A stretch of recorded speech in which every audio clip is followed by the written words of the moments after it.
Hi, my name is Anna Johnson and this is Dylan. Today we're going to be discussing and demonstrating a few ways to restrain your horse. There are three types of restraints. The first is verbal. This is a firm no or scolding your horse. This is the lightest form of restraint.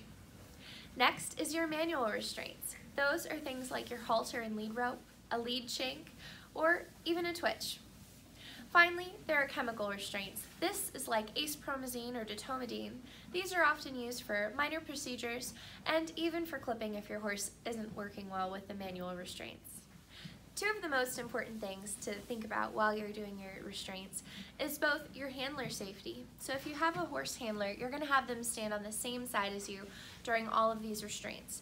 In addition, if you're about to do something or change something, you want to let your handler know. Second is you and your horse's safety. You want to make sure that you have the timing right for these and that you perform everything with the best interest of the horse and the handler in mind.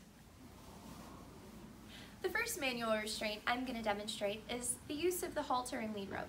This is one of the mildest forms of restraint. First, you want to apply your halter. You want to make sure that your halter fits correctly and that it sits just about 2 fingers below the jowl here, and that the back of this halter sits nicely around his jaw and softly on the top of his head. You don't want the cavison of the halter to sit too low on the tender cartilage. Now I'm going to apply my lead rope. With the snap, I'm going to attach it to the bottom ring. There should be a designated ring on all halters just for the lead rope. Now, there is a correct and incorrect way to hold your halter and lead rope. So once your halters fit, you want to make sure that your lead rope is organized. I like to fold mine in half and then hold it like so that while I'm leading my horse, none of it forms a loop around my hand. The incorrect way to hold a halter and lead rope would be to make a complete loop. What might happen is that your horse could pull away and this loop could close around your hands, injuring your precious fingers. Now, incorrect halter fitting can result in damaged cartilage. It can slip and fall off of the horse's head. There are a few different types of halters. This one is a leather halter, but there are also nylon halters with safety leather straps, and rope halters. Rope halters are a little bit more severe than the plain leather or nylon halter. Next, I'm going to demonstrate how to use a chain shank. This is used by placing a chain through the halter and over the horse's nose and then leading them with the base of this chain. So, to begin, I'm going to go very quietly from the outside to the inside, quietly pulling this up. You don't want to rush this or make too much noise. Then, I'm going to lay this across the cavison. You'll see that this goes over the cavison, making it a little bit softer. Then, I'm going to come from the inside up through the second hole, and then I'm going to snap this, making sure that my snap faces the outside. Now, before I go back around and lead my horse, I'm going to make sure that this is pulled flat and soft, that way it doesn't tug. You want to make sure there are at least 3 links standing outside of the halter to lead. Now, for safe removal, I'm going to go back over here to the offside. I'm going to unsnap the end of my lead. I'm going to very quietly slide this back through. And I like to even just use my fingers if I can, just to keep that chain quiet. Sometimes when you rush this or if you're too loud, this can scare a horse or give a horse bad memories. In addition, you want to make sure that you never tie a horse using a chain. This could damage their very tender cartilage in their nose. Now, I'm going to demonstrate another form of manual restraint. This is the lip or gum chain. This is often sometimes referred to as well as a stud chain. Now, similar to the chain over the nose, we're going to go from outside to inside. But this time, instead of going up, we're going to go down. I'm going to take care to be quiet with this, though Dylan doesn't seem to mind. And then trying to keep my links flat. I'm going to make sure they're nice and flat to make this easier.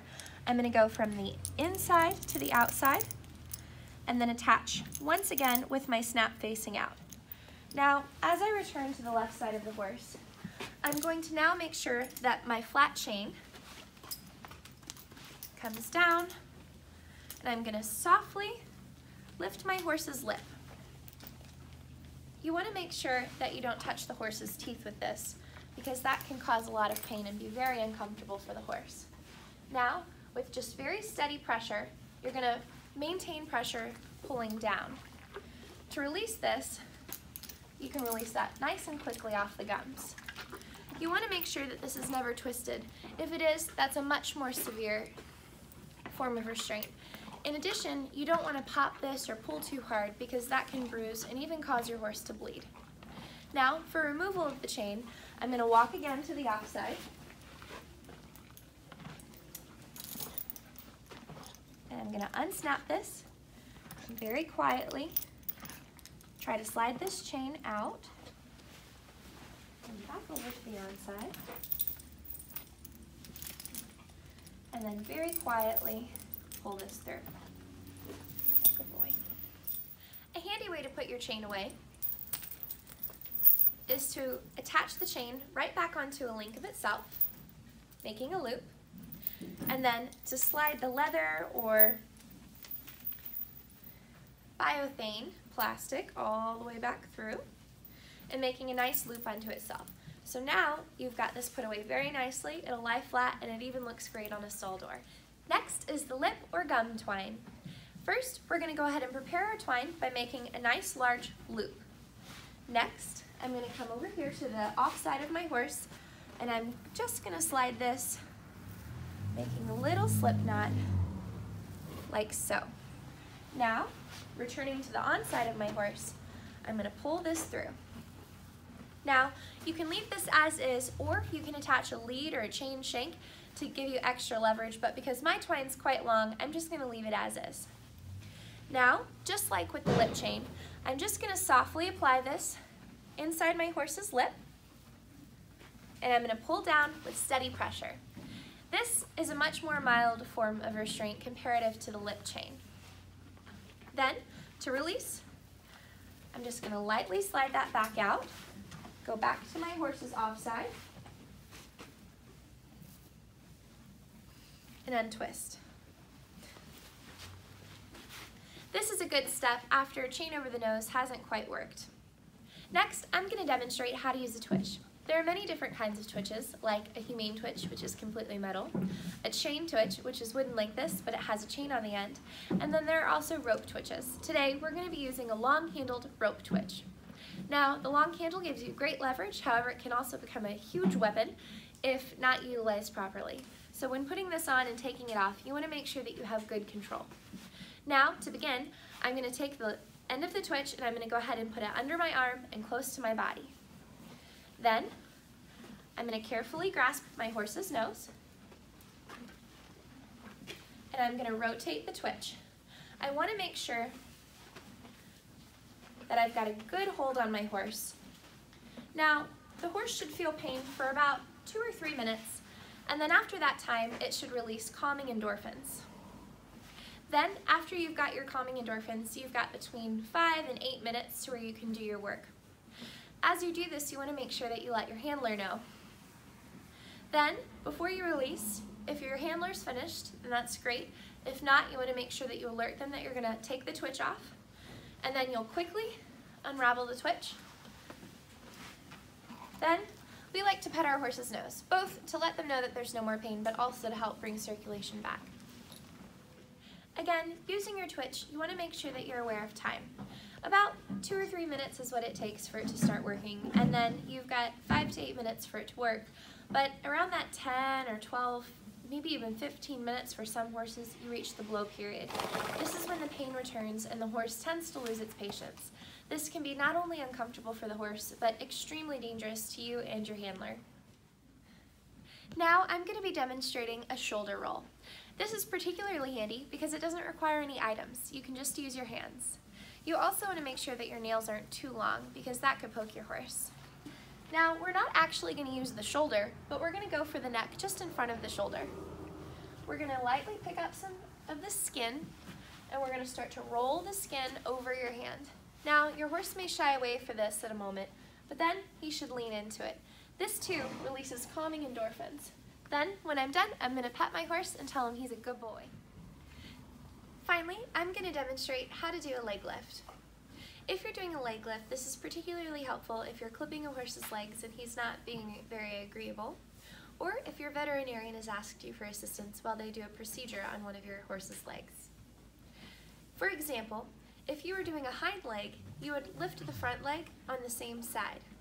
So, if we were having trouble clipping his left hind, we would lift his left front. If you were needing to do a procedure or clip the front foot, you'd lift the opposite front foot. For example, if we were trying to clip his right front, I'd lift his left front. Or if we were trying to do something with his left front, I'd lift his right front. Now I'm going to demonstrate to you how you would actually do this leg lift. We'll pretend that someone's trying to clip his left hind. I will go down and I'll lift up his foot just like as if I was going to pick his foot. But instead I'm going to hold the toe or cup the hoof and then place my left hand right here at the top of his cannon bone. Now I'm going to move in closer to my horse and lift this leg nice and high. Lifting it high not only ensures that it's harder for your horse to put down, but it's also easier for you to hold.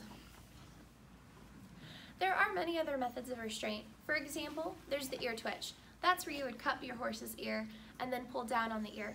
We don't practice that here for two reasons. First, it can cause permanent damage and pain in your horse's ear, and it can also cause your horse to be head shy. You want to make sure that while you're starting to use any form of restraint, that you start with the least amount of restraint possible. If you can achieve what you need to achieve with just a verbal scolding or just a halter and lead rope, that's always the kindest and safest route. In addition, you want to keep you, your handler, and your horse's safety at top priority. This means that you should follow all of the safety precautions regarding not only using the restraints, but also letting your handler know if you're going to do anything different.